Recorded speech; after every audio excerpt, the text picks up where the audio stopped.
I'm going to talk now about the summary section within the profile, because for me that's probably your biggest opportunity to position yourself in a certain manner, and I reckon 90% of people get this wrong. So we're going to talk about probably what I think is one of the most important parts of LinkedIn now, which is the summary section.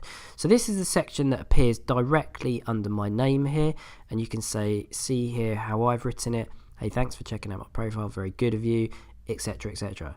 Now, the really key thing to mention about the summary is that I'm going to guess that 87% of people that I have come across typically put their CV in this section. So they say all of the things that they've done and places they've worked, and there is a place in LinkedIn for those which isn't the summary. So my suggestion to you, my counsel to you, is to use this section, this summary section, to explain how you can help people.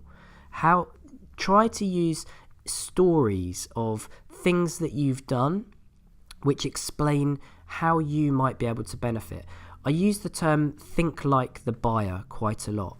And within that, you need to be, talking about the industries you've worked in, the job titles you've had, yes, the specialisms maybe that you've got, but demonstrate them through stories and demonstrate them through ways that you've helped other people.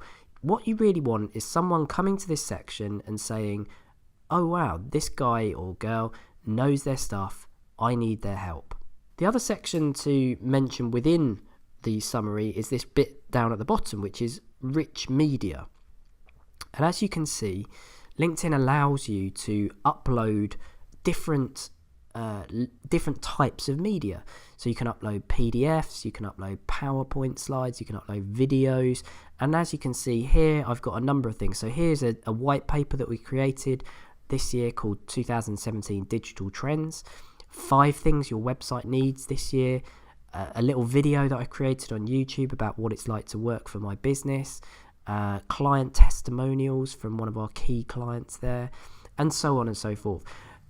But the majority of people that I come across don't use this rich media section in their profile, and it's a real opportunity for you to stand out above your competitors. Remember what I said before, it's all about having the edge over those people. So what can you do today? What rich media have you got in your business that you can upload onto your summary today?